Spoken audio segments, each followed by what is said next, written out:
Hi, this is Matt at LSAT Lab. Today's lesson is on strengthening questions in the logical reasoning section. Strengthening questions fit within the assumption family of question types within the logical reasoning section, and the assumption family is the largest section of logical reasoning questions. 57% of all logical reasoning questions belong to the assumption family, and strengthening questions comprise 7% of all logical reasoning questions. It's a major question type. It's not the biggest question type out there, but it is one that's going to have an impact on your score, and it's considered one of the major players. So how do you spot one? Well, you're looking for the language within the question stem that indicates that the answer choice is going to improve the argument. It's going to strengthen the argument, or maybe it'll support the argument. If you could find something that would most justify the argument. All of these are just what would most make the argument better. You might even see something like strengthens except. Right? So these are the kinds of language cues that you're looking for within the question stem that tell you that you're on a strengthened question.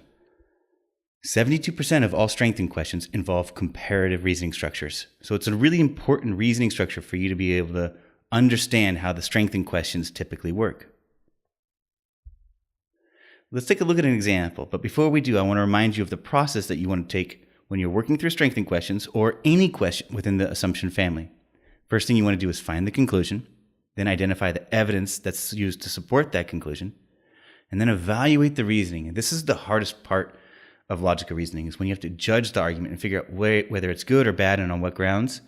Well, in the assumption family, every single question is bad. So your whole job is to figure out what's wrong with the argument. And to do so, you want to be thinking about these reasoning structures. You're looking for comparisons or causal reasoning structures or even conditional relationships to help you understand how the argument is structured so that you can better find the gap in its reasoning. And then once you understand what's wrong with the argument, you can use that to anticipate what an answer might sound like given what you're being asked to accomplish. Then you go through the answer choices and eliminate all the ones that are wrong first, come back and use what you know about trap answers to help make those final eliminations until you get to the right answer choice. So here's an example. Go ahead and pause the lesson, try this question on your own, and when you think you've got it, hit play and we'll discuss it together. Okay, so what's the first step? Remember, we want to find the conclusion of the argument. And in this case, it's the first sentence. Safety considerations aside, nuclear power plants are not economically feasible. Well, why? Well, they tell us that nuclear plants are far more expensive to build than our conventional power plants. Okay, that would definitely increase their cost and maybe make them less economically feasible. So what's that claim in the middle doing? You see the word while? Well, while is basically conceding something. While the cost of fuel for nuclear power plants is significantly lower than the cost of conventional fuels. That doesn't help the argument. That actually makes nuclear power plants more economically feasible. So this concession, according to the author, isn't strong enough to overturn their conclusion, but it's something to pay attention to. Right? So we have, it's called an opposing point there in the middle. And essentially the argument is that because nuclear power plants cost more to build, they're not economically feasible. They tell us that the fuels for nuclear power plants cost less than the fuels for conventional power plants. Okay, so point for nuclear power plants. But the argument is suggesting that nuclear power plants are less economically feasible or not economically feasible. So what's holding them back? It's the cost of construction. They're saying that constructing the power plants is much more expensive for nuclear power plants than it is for conventional power plants. So maybe that evens things out. Maybe that makes nuclear power plants more expensive than conventional power plants. Maybe it's not even enough to even it out. But what we are starting to see is that they're introducing the costs of operating these different power plants. And essentially what the argument's concluding is that the cost of conventional plants is going to be more economically feasible than the cost of nuclear power plants. In order for nuclear power plants to not be feasible, there's got to be a better alternative. And so this is simply suggesting that nuclear power plants cost more, or the energy produced from nuclear power plants costs more than the energy produced from conventional power plants. What's not being considered is where the gap in the reasoning exists. So one thing we need to know about is other costs that might be associated with running either one of these plants. So potentially labor costs could change the balance of power and make nuclear power plants more feasible or less feasible, right? So we have to consider labor costs and other costs as well. In order for us to establish that nuclear power plants are not economically feasible, we kind of need to know about all the different costs that are involved and should know that the conventional power plants are less costly than the nuclear power plants. And essentially that's what we need to do is we need to add information that's going to make it more likely that nuclear power plants are more expensive than conventional power plants. So let's take a look at the answer choices. Answer choice A says that safety regulations can increase the costs of running both conventional and nuclear power plants. This answer choice applies to both cases. So it's going to make it very difficult for it to support the idea that one is less costly than another. So this answer choice, because it's affecting both of the choices, is simply too weak to have an impact in telling us which one is going to be less expensive or more expensive. Answer choice B says conventional power plants spend more time out of service than do nuclear power plants. So if conventional power plants spend more time out of service, that should make them more expensive. This is working against the argument. So this weakens the argument. And this is going to not be our answer because it's doing the exact opposite of what we want the right answer to do. Answer choice C says the average life expectancy of a nuclear power plant is shorter than that of a conventional power plant. Okay, well, if the life expectancy for a nuclear power plant is shorter than for a conventional one, that should raise the price of nuclear power plants, right? Because if the construction costs more for nuclear power plants than it does for conventional ones, and they don't last as long, that's going to make them even more expensive relative to the conventional power plants. Answer choice C looks like a contender. Let's hold on to it. Answer choice D says nuclear power plants cost less to build today than they cost to build when their technology was newly developed. Well, this is a comparison between the price or the cost of nuclear power plants today versus before, but how nuclear power plants compare to other nuclear power plants from earlier days is not really relevant to how today's nuclear power plants compare with today's conventional power plants. So answer choice D is bringing up an irrelevant comparison, one that's not going to have an impact on the argument. Answer choice E says, as conventional fuels become scarcer, the costs will increase dramatically, which will increase the cost of running a conventional power plant. Okay, well, this actually is raising the cost of conventional power plants. This is going to make it less likely that nuclear power plants are not economically feasible. Answer choice E weakens the argument, does the opposite of what we're looking for, and that allows us to choose answer choice C with pretty high confidence, which is the right answer. So let's take a look at another reasoning structure, the reasoning structure of causation. 33% of all strengthening questions involve a causal reasoning structure. And so what we want to do is learn how to spot it and deal with it when you're dealing with strengthening questions. So go ahead and take a look at this example here and try it on your own. See if you can find an answer that you like. And when you're ready, hit play again and we'll talk through it together. All right, so first things first, let's find the conclusion of this argument, which is that we see at the very end, it says thus and then since. So the thus is introducing a conclusion, but since is introducing evidence. Since the craters are all different ages is evidence for why they were probably caused by volcanic events rather than meteorites. So there's the conclusion. They were probably caused by volcanic events rather than meteorites. And the evidence for that is what came before it. The craters are all different ages. Okay. They also tell us that these shocks, these high pressure shocks, could also have been caused by extreme volcanic events. Because of the linearity of the craters, it is very unlikely that some of them were caused by volcanoes and others were caused by meteorites. Okay, so what they're doing is they're basically presenting two possible causes, meteorites and craters, and they're saying it's unlikely that some of them were caused by one and some of them were caused by another. Okay, what else do they tell us? There's this point before that. This is, although some of the craters contain rocks that have undergone high-pressure shocks characteristic of meteorites slamming into the earth. That word although is again like a concession. So that claim is serving as an opposing point. It doesn't help the argument. It actually hurts the argument, but it's something the author thinks it can be overcome. So the first sentence is essentially establishing a phenomenon. There are 8 large craters running in a long straight line across a geographical region. And the next claim is presenting what could be an explanation for how they got there. In this case, it's a meteorites. But they say that these shocks could also have been caused by extreme volcanic events. So there's this other alternative cause out there. And that it's unlikely that, some of them were caused by one, some of them were caused by the other. Since the craters are all of different ages, somehow that's important. Why are they all of different ages? Maybe that's suggesting that if they're all of different ages, then they wouldn't be caused by a meteorite, because maybe a meteorite would need to come in at one time. So therefore, it's probably caused by volcanoes. That's my thinking. So what's wrong with this argument? Well, if we have these two possible causes, right, they've kind of ruled out the possibility that it was some combination of the two causes.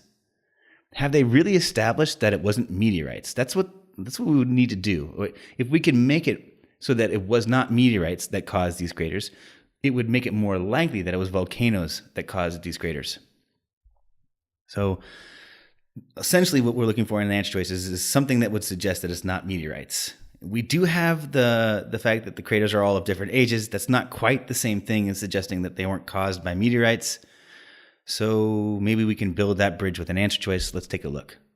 Answer choice A says, a similar but shorter line of craters that are all of the same age. That's kind of different than what we're dealing with here, right? We're dealing with craters that are of different ages. So answer choice A, even though it sounds kind of right, it's like these guys are not of the same age, so it's not really relevant to the case at hand. Answer choice A is actually out of scope. Answer choice B says that no known natural cause would likely account for 8 meteorite craters of different ages forming a straight line. So no known natural cause would likely account for 8 meteorite craters of different ages. Unlike A, in answer choice B, these are of different ages. And they're saying that there's no known natural way in which a meteorite could have done that. So this seems to be suggesting that it wasn't meteorites. Let's hold on to answer choice B. Answer choice C says there's no independent evidence of either meteorites or volcanic activity in the region where the craters are located. This actually seems to be ruling out both causes. This is weakening the argument, doing the opposite of what we want. Let's get rid of it. Answer choice D says there's no independent evidence of a volcanic event strong enough to have created the high pressure shocks that are characteristic of meteorite slamming into Earth. This is again working against the argument. This weakens it. Let's get rid of it. Answer choice E says no known single meteorite shower has created exactly 8 impact craters that form a straight line. Well, there's no known single meteor shower that has created exactly 8 impact craters that form a straight line. This is pretty close, but it's a little too specific by saying that no known single meteor shower. It would still theoretically be possible that multiple meteor showers somehow created this string, especially since they were created at different times, right? So the fact that this is ruling out the possibility that a single meteor shower could have done it, the problem with this is that we know that these craters are all of different ages. And so answer choice E is simply too weak to impact the argument. So that lets us choose answer choice B with confidence. We can move on to the next question. Finally, let's look at conditional logic as a reasoning structure within strengthening questions. 22% of all strengthening questions involve conditional logic. Here's an example. Go ahead and hit pause on the lesson. Try this one on your own, and when you're ready to discuss, hit play again. Okay, so let's find the conclusion first. Remember that idea of a decision or an explanation or a recommendation, or what else could be? Decisions, recommendations, hypotheses, predictions. These are ideas that have a tendency to serve as conclusions. So we can spot the conclusion both by the idea that it's a decision and also with the word but as it's a pivot away from an opposing point and towards the author's point. So the university decided to revoke Mayer's PhD anyway. Why? Well, Mayer was found by his employer to have committed scientific fraud by falsifying data. When the University of Williamstown looked into it, they didn't find anything. So the fact that they didn't find anything actually works against the argument. They didn't find any. They did confirm. They validated the finding that that Mayer had committed academic fraud in the data by his employer. But when they looked into his doctoral thesis, they didn't find anything. So they were able to confirm it in one case, but not in another. And they go on to revoke Mayer's PhD. They're asking us in this argument to justify the reasoning. So one way of thinking about this question is that we've got this premise that he committed scientific fraud. They decided to revoke his PhD. And one way in which you can strengthen an argument is you can simply build a bridge between the evidence and the conclusion. And oftentimes it just takes the form of an if-then relationship. So if we found an answer choice that said something like, if he committed scientific fraud, then they should take away his PhD, that would support the argument here. So let's take a look at the answer choices. One thing you can see is, if you get trained at it, the answer choice A begins with the word anyone, and then answer choice B begins with the word no, and then answer choice C begins with the word any, and then D with anyone. These answer choices are building if-then ideas. And so that might be a tip that what you're looking to do is to build that bridge using a conditional relationship. Answer choice A says that anyone who holds a PhD from the University of Williamstown and is found to have committed academic fraud in the course of pursuing that PhD will have the PhD revoked. This doesn't look bad. It seems to be suggesting that they should have revoked his PhD. Let's hold on to answer choice A on our first pass. Answer choice B says no PhD program at the University of Williamstown will admit any applicant who has been determined to they won't admit an applicant. That is very different than revoking his PhD. So answer choice B is actually landing on the wrong outcome and is out of scope. Answer choice C, any University of Williamstown student who is found to have submitted falsified data as academic work will be dismissed from the university. And again, dismissed from the university is not what we're talking about. And furthermore, Mayer isn't a student at the University of Williamstown anymore. Mayer is now working somewhere else. Okay, so both the trigger and the outcome are wrong with answer choice C, and that makes it out of scope. Answer choice D, anyone who holds a PhD from the University of Williamstown and is found to have committed scientific fraud will have the PhD revoked. Okay, this looks like it's leading in the right place. It looks like it's applying to Mayer, so let's hold on to answer choice D, at least for the first pass. Answer choice E, the University of Williamstown will not hire anyone who is not hiring somebody is again very different than revoking their PhD. Answer choice E is landing at the wrong outcome. It's out of scope. Let's get rid of it. So let's take another look at answer choice A. Anyone who holds a PhD from the University of Williamstown and is found to have committed academic fraud in the course of pursuing that PhD, well, it is true that Mayer holds a PhD from the University of Williamstown, but it isn't true that he was found to have committed academic fraud in the course of pursuing that PhD. So answer choice A is actually relying on the wrong trigger, and for that reason is out of scope. Answer choice D, however, anyone who holds a PhD from the University of Williamstown, which he does, and is found to have committed scientific fraud, which he is, will have the PhD revoked, which is what they decided to do. Answer choice D lines up perfectly with the premise and the conclusion and builds a bridge between them and supports the argument. So answer choice D is the right answer. So let's talk about the trap answers that you're likely going to face when you're working on strengthening questions. 30% of wrong answers on strengthening questions are wrong because they're out of scope, meaning they're talking about something different than what the argument is talking about. 28% of wrong answers are wrong because they're actually doing the opposite of what they're supposed to. They're supposed to be strengthening the argument, and these answer choices are weakening the argument. And what makes them tempting is that they're relevant. So while you're getting rid of the answer choices that are out of scope, answer choices that weaken will maybe sound relevant and maybe be a little harder to get rid of. Another really tempting but wrong answer choice would be ones that are simply too weak to actually impact the argument. 26% of all wrong answers on strengthening questions are wrong because they're too weak. So you probably want to take on your first pass, getting rid of all the wrong answer choices that are out of scope, and then moving a little bit closer, getting rid of the ones that maybe are relevant but that are weakening the argument. Maybe you see those on the first pass, maybe you don't. And then you want to finish with the degree, getting rid of the answer choices that are simply too weak to have an impact on the argument. Maybe they're consistent with the original evidence. Oftentimes you're looking for the word like some or many or several or often or sometimes, things that suggest that this is not a very strong correlation.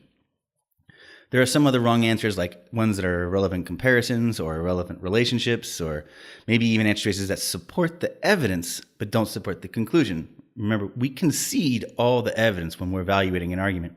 So an answer choice that simply supports one of the premises isn't going to make the argument any better. And it's a really common, well, not a super common way, but it is something that may be harder to spot answer choices that are simply supporting evidence as opposed to supporting the argument. So in summary, you spot a strengthening question with the language within the question stem: most strengthens, most supports, most justifies. You're looking for reasoning structures. In this case, for strengthening questions, all of the reasoning structures are in play at some point. So comparison is about 72% of the time, causation 33% of the time, and conditional logic 22% of the time. So obviously what this means is that some of those reasoning structures are going to overlap. Comparison with causation is a very strong overlap. Maybe there's a distinction between two different groups, and the conclusion offers a causal explanation for why that's the case. So it's very frequent that you end up with, let's say, an argument that involves both comparison and causation. But you could see comparison mixed with conditional logic, and all sorts of combinations are possible. The trap answers that you really want to be paying attention to: answer choices that are out of scope, answer choices that are doing the opposite of what you're looking for, that are weakening instead of strengthening, and answer choices that are too weak to have an impact on the argument. Those are the primary ones that you really want to be on the lookout for. So that's it for today's lesson on strengthening questions. Check out these videos here or visit us at lsatlab.com today.